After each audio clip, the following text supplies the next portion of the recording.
Karir seorang pemain yang satu dengan yang lain memang berbeda. Ada yang dari awal masuk NBA sudah langsung sukses.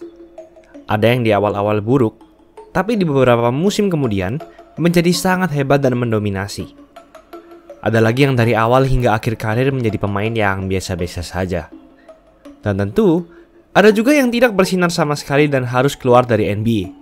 Atau istilah kasarnya dalam tanda kutip dibuang dari NBA. Mereka tidak mendapatkan banyak menit bermain di NBA atau pernah bermain di NBA dan memiliki karir yang lumayan, namun dalam waktu yang sangat singkat. Dan karena perubahan zaman serta gaya permainan NBA, pemain-pemain ini harus keluar. Tapi ternyata di liga luar NBA, mereka mendominasi dan bahkan menjadi legenda. Akan kami bahas dalam episode kali ini, berjudul 7 pemain buangan NBA yang mendominasi di liga lain. Sebelum lanjut, jangan lupa like dan subscribe ya. Simak ulasan berikut ini. Lance Stephenson. Beberapa game lalu, kita sempat melihat Stephenson meledak di Pacers dengan 30 poin, meskipun harus kalah dari Nets. Namun sebenarnya, Lance sempat dibuang oleh NBA. Setelah sukses di Pacers era 2010 hingga 2014, ia memilih menolak kontrak 5 tahun $44 juta oleh Pacers dengan alasan ingin mendapatkan kontrak yang lebih besar.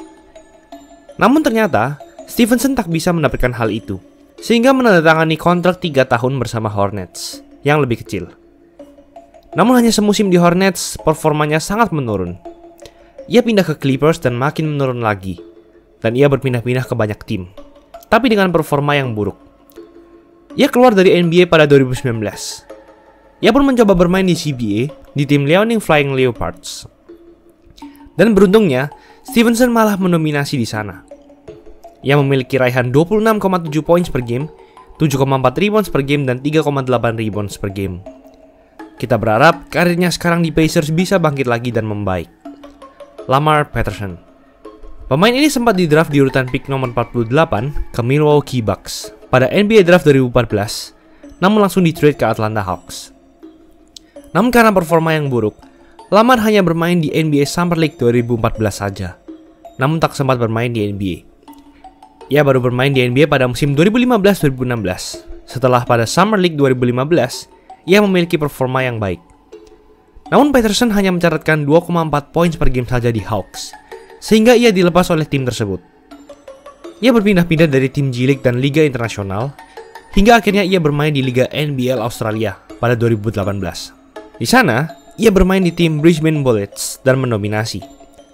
Selama 2 musim, ia 2 kali masuk All-NBL First Team dan puncak raihan rataannya di angka 21,4 points per game, 6 rebounds per game, dan 4,6 assists per game. Sangat memukau melihat pemain yang hanya mencatatkan 2 points per game saja di NBA bisa mendominasi liga internasional seperti ini. Terrence Jones. Bagi kamu fans Rockets era 2015-an, kamu pasti mengetahui pemain ini. Ia sempat menjadi starting 5 dari tim tersebut, tim yang dipimpin James Harden dan Dwight Howard. Sebenarnya Jones masuk di NBA Draft 2012 dengan urutan yang lumayan, yaitu di urutan ke-18. Sebagai first rounder pick, seharusnya Anda memiliki karir yang lumayan di NBA.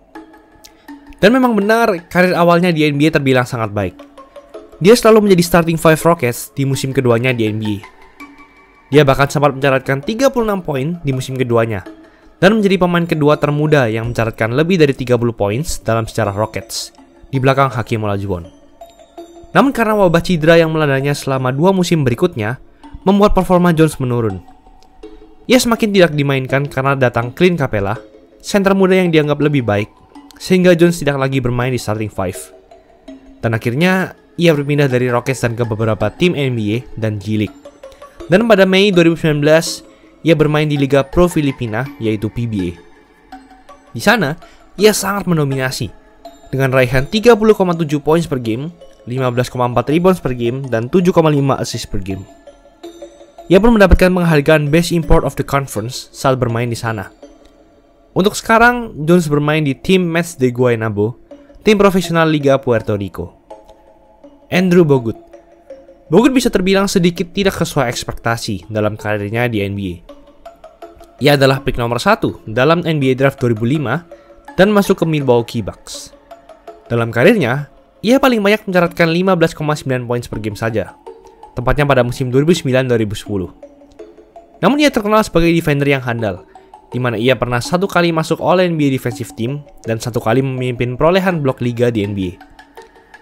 Bogut memang terkenal saat ia bermain di Warriors, di mana ia selalu menjadi starting five di sana dan menjadi juara pada 2015. Namun setelah Warriors tak berhasil juara pada 2016, ia di-trade ke Mavericks untuk Warriors mendapatkan Kevin Durant. Dan sejak itu, ia banyak diterpa wabah cedera dan berpindah-pindah ke tim lain.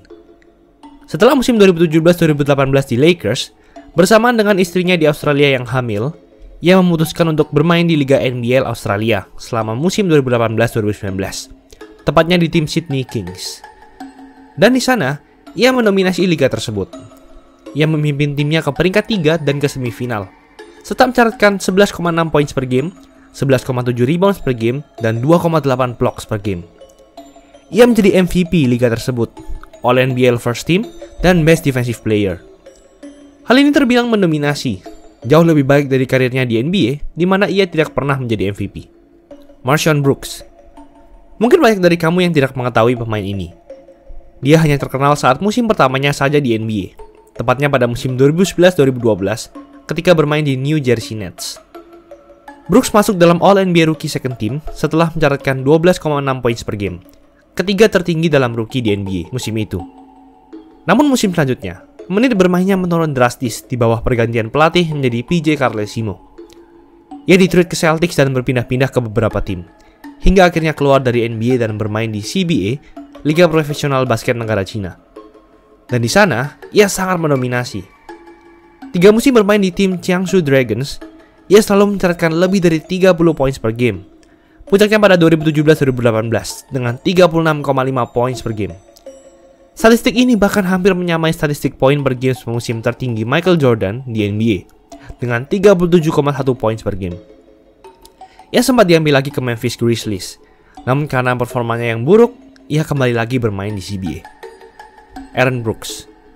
Brooks sempat memiliki karir yang hebat di NBA, terutama saat di awal karirnya di Houston Rockets. Ia sempat mencatatkan 19,6 poin per game dan 5,3 assist per game, tertinggi dalam karirnya dan menjadi Most Improved Player NBA 2010. Namun di musim selanjutnya, karena wabah cedera, ia jarang bermain. Ditambah dengan performanya yang menurun dengan hanya 11,6 poin per game, ia di-trade ke Suns. NBA mengalami lockout pada musim 2011-2012, dan Brooks mencoba bermain di Liga CBA di tim Guangdong Southern Tigers. Di sana, ia mendominasi dengan 21,1 poin per game, dan masuk dalam jajaran CBA All-Star. Namun setelah NBA kembali mulai, ia kembali bermain di NBA. Tapi performanya sangat menurun jauh dari performanya di CBA. Selama 3 musim selanjutnya, ia tak pernah mencatatkan lebih dari 10 poin per game, dan selalu bermain dari bangku cadangan. Ia juga banyak sekali berpindah-pindah tim. Terakhir pada musim 2019-2020, ia bermain di Liga NBL di tim Illawarra Hawks, dan mencatatkan 17,9 poin per game. Namun setelah bermain hanya 7 game saja, ia mengalami cedera Achilles yang membuatnya harus mengakhiri musim dan pensiun. Sekarang, ia menjadi pelatih khusus pemain two-way contract di New York Knicks. Stephon Marbury. Marbury sebenarnya adalah bintang di Liga NBA. Ia 2 kali menjadi All-Star dan All-NBA Team. Masa kejayaannya adalah saat ia bermain di New Jersey Nets dan Phoenix Suns. Namun sayang, Marbury harus dibuang dari NBA akibat perseteruannya di New York Knicks. Setelah 3 musim menjadi bintang di Suns, Marbury di-trade ke New York Knicks. Marbury sangat senang saat ia di-trade ke New York, karena itu adalah kota kelahirannya. 2 musim awal di Knicks, performanya tetap baik dengan rataan sekitar 20 poin per game. Ia juga sempat membawa Knicks ke playoff di musim pertamanya bermain di sana. Namun setelah itu, hubungan Marbury dengan pelatih Larry Brown menjadi sangat buruk. Mereka sering terlihat bertengkar di depan publik. Hal ini membuat fans Knicks membenci Marbury. Bahkan koran New York Daily News pun menulis Marbury sebagai salah satu atlet terburuk di New York. Lalu pelatih Larry Brown pun dipecat dan diganti Isiah Thomas. Namun Knicks justru makin memburuk. Ditambah dengan kasus pelecehan seksual Marbury dan performanya yang makin menurun dari musim ke musim, ia makin dibenci dan akhirnya dibuang dari NBA. Tidak ada tim NBA yang mau mengambil Marbury. Ia sempat stres. Bahkan hal ini sempat diangkat dalam film dokumenter Kid from Coney Island di Netflix. Namun ia mencoba peruntungan di Liga CBA. Dan di sana, ia sukses membangkitkan karirnya.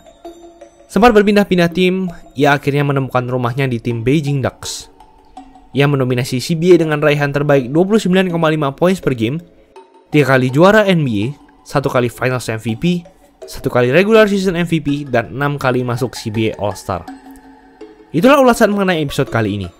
Yo guys, buat kalian yang mau cari-cari jersey basket, langsung aja cek sosmed @easysportswear. Tersedia di Shopee, Instagram, dan Tokopedia. Kuy, buruan diserbu. Jangan lupa like, komen, dan subscribe agar channel ini bisa berkembang dan menghasilkan video menarik lainnya. Thanks for watching, I'll see you in the next video.